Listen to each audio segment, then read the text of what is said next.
scholarships and big degrees. That shit's got me begging, please. For a life that ain't like this, surely someone's taking the piss.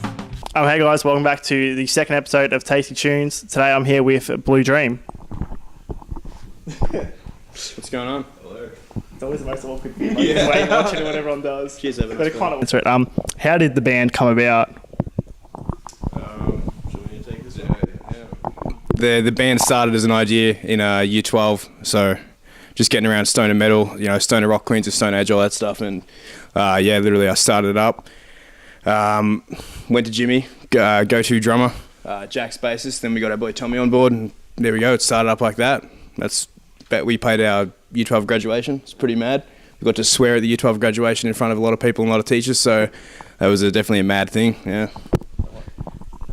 So for people who don't know then, what is stoner rock? What sort of genre is that?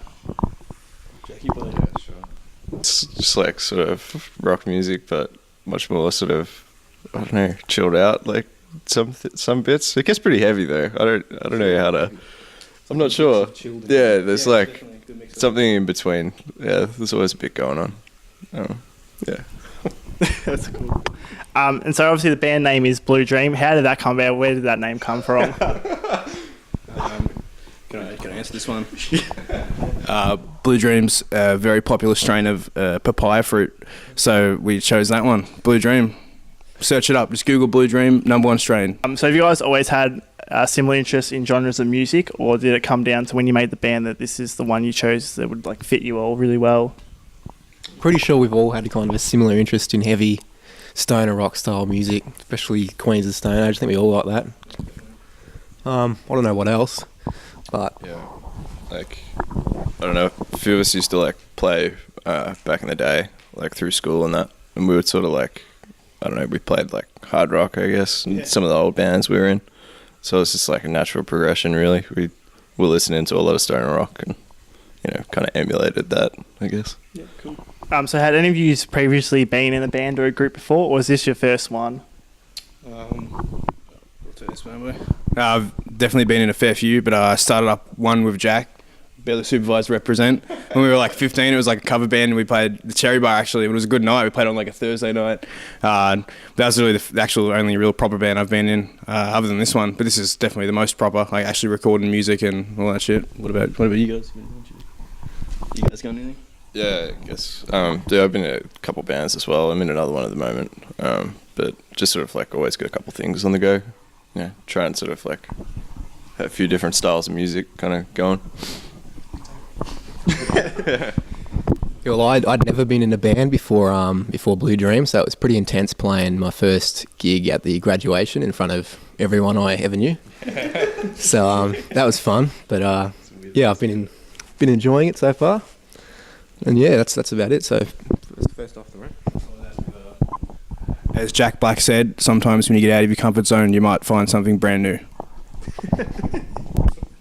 So you guys said that your first gig was at your high school graduation. What sort of emotions were running through you at the time? Like, how'd you feel? Were you nervous? I was a little bit mad because they kept saying we were Blue Moon. They kept mucking up our band name, so that was one thing. But it was good, except you couldn't hear the vocals at all because we had like just a little PA for a huge hall, and but it was pretty much just us rocking as hard as we could. We played like a Queens of Stone Age cover and an original, which we haven't played in ages, called IOU. And it was heavy, it was fat, it was a good gig. Yeah, like for a graduation, I don't know how much the people were into it because there was a lot of them were like mums and all, but it was a mint gig. Like we we rocked it out. It's gotta be done. Yeah, it's got everyone else wants to say. Yeah, sure. Yeah, like it was kind of a weird setup, like the crowd like all sitting down and that. Yeah. But I think we just kind of want to like piss off as soon as we were done. Just like get the job done, So how long have you all been playing together now, and also just individually as well? How long have you been doing your own instruments or vocals and stuff like that? Should we start with Jimmy? Yeah, I've probably been playing guitar for 11 years now. But not really any bands or anything before this. Yeah. I'm like a drummer at heart, so I started playing drums. I've been playing drums for like 12 or 13 years, and then playing guitar for like 6 years or so. So that's helped with like rhythm and all, and we have the actual band. We've been together for like 2 years now. I'm pretty sure it's on the 2-year mark. We had a bit of a hiatus, so we didn't do much, but we're back at it hard now, actually releasing stuff, releasing music and all that. And yeah, as I said, just drums for about 12 years and guitar for about 6. Been playing guitar for like 16 years now, I think. And then I picked up bass when I started high school, so like 9 years, something like that. Yeah.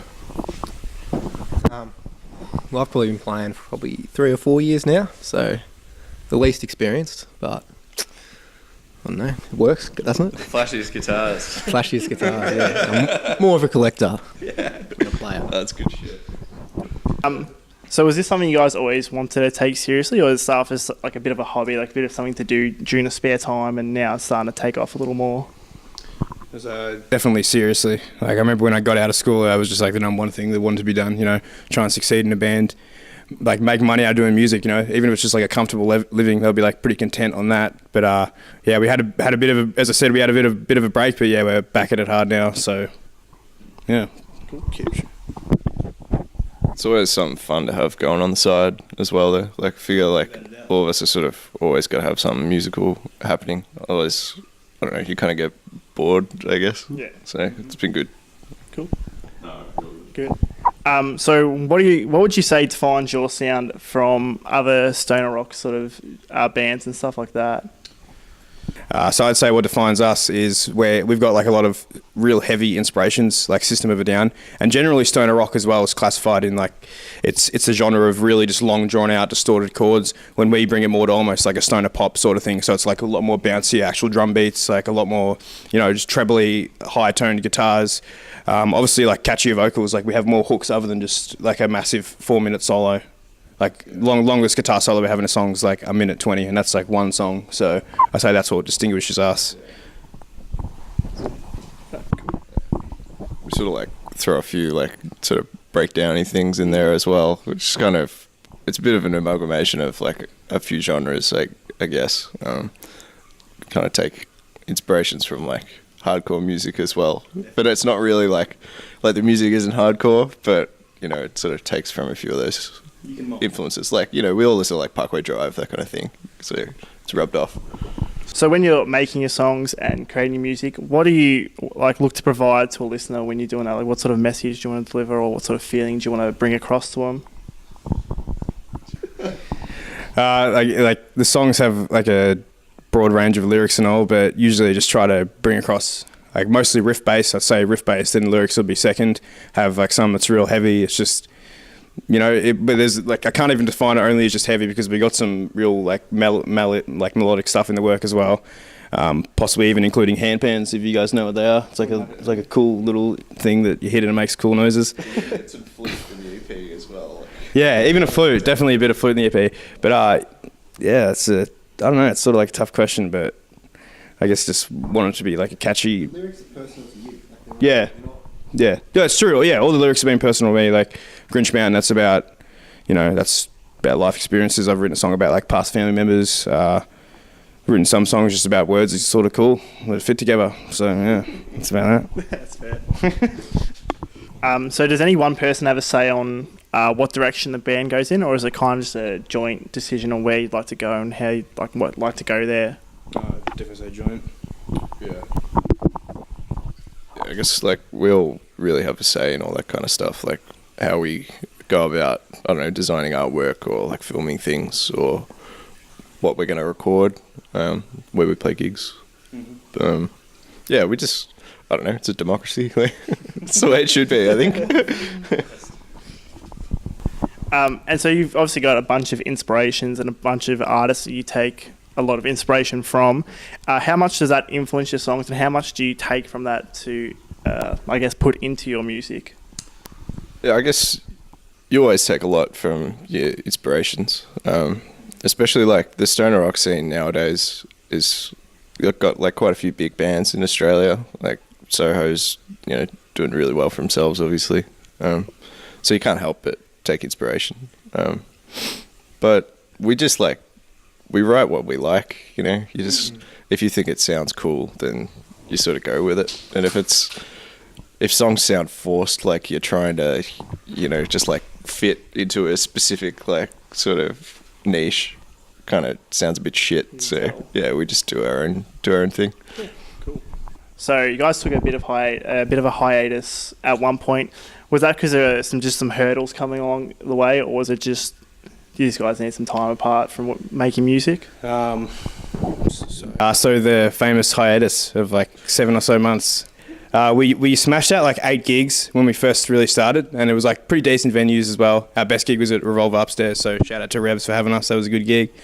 And yeah, pretty much we did all this gig and like tried to get our name around, but then we hadn't released any music, and it was like, okay, we got to fucking release music. So we took the time off, and I guess when if you got like a deadline, you're definitely going to be a lot more efficient on doing things. When if you're just like, oh, we got all the time in the world, you're going to be sitting back and playing Resident Evil till 2 a.m. when you should be probably focusing on what you're doing. So yeah, but now we've got the music, so hopefully we're doing all that again with some actual good music, some videos out, some interviews. Hiatus is over. So yeah, you guys have obviously spoken a lot about this new music coming out. So when is all this coming out? What are they going to be? Yeah, sure. So the song's called Grinch Mountain. It'll be hopefully out on the 30th of September with a video, obviously with like single artwork. I don't know if I'm meant to be looking at the camera or you, so I'm just going to look at you now. I was just looking right at the camera. Yeah. I'll just cross eye it. So yeah, Grinch Mountain. It's a real heavy tune. It's like a real banger, and it's got a real good hook to it. Like it's actually catchy. The people that I have seen like shown it, they've said that's a catchy song. Hopefully you'll agree. Like you're gonna hear it live. So yeah, that's the song we've been working on, pretty much. But like we've got a bunch of other material written, so we're we're just gonna smash out a bunch of recording over the next couple months. Try and get an EP out sort of down the road. Do you have a rough date for the EP release? Do you have a time frame you're looking to work with? I don't know, it'd be like, I don't know, we try to get everything recorded by January, and then we're just going to have to see, because like obviously the mastering process takes a while.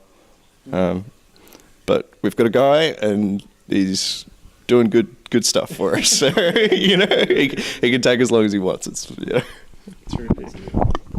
So then, what are the aspirations to the band? Like, where do you look to see yourselves in 5 years' time and say you're happy with where that's gone? Definitely a few cars and a few millions in the bank. Yeah. When we can buy a Rolls Royce each, like that's when we could be happy then, I think. I'll settle for a Tesla. Yeah, true that. I'll settle for a Tesla. That's the exact same answer Kel gave me. So, how heavily do personalities clash in the band? I assume not all clones of one another, so sometimes there are going to be internal disputes. Does that play a big part in the band?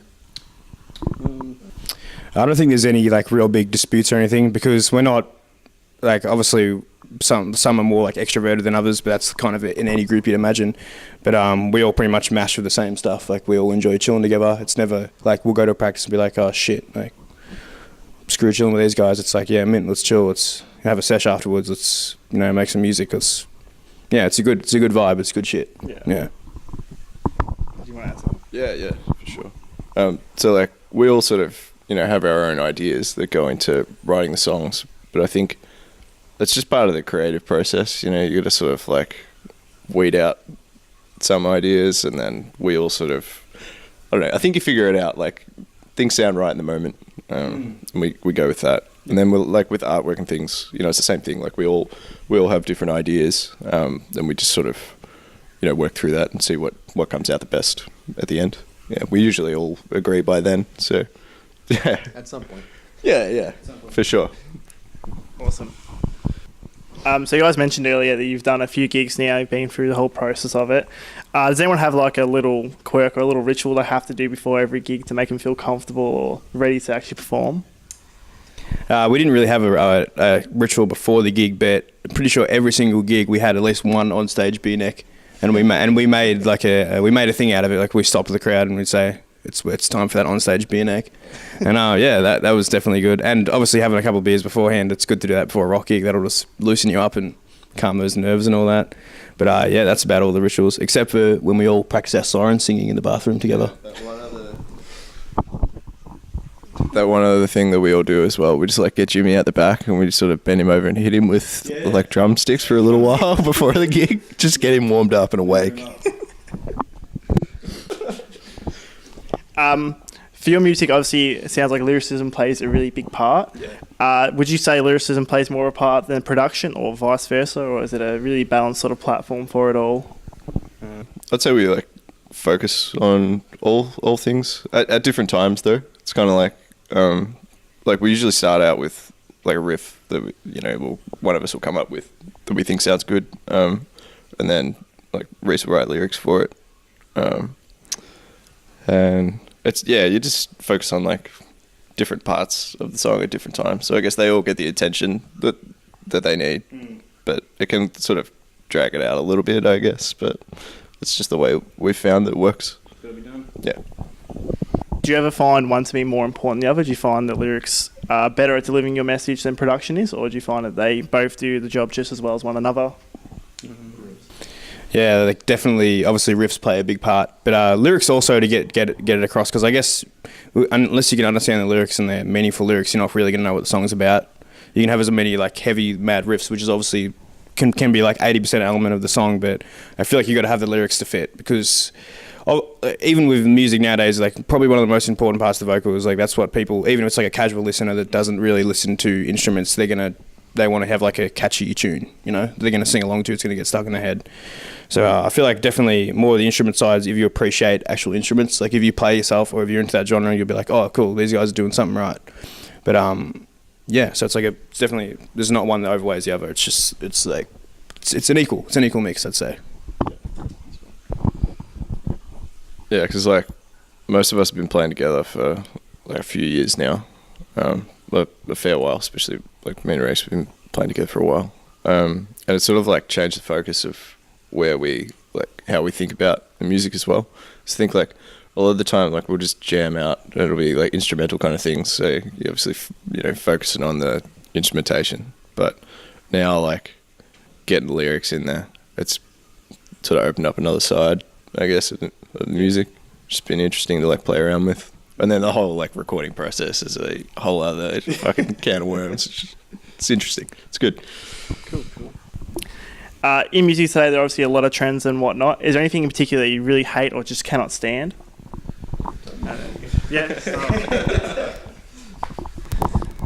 Good. Some good old skill-less computer-based music I cannot stand, and that basically sums it up for me. I don't mind anything that's made with actual instruments and like thought put into it. But I'd probably sound a little bit harsh here, but I do love a good band. Yeah, I saw the other day that Lil Pump and Kanye West released a song together, and all I have to say is that is fucking terrible.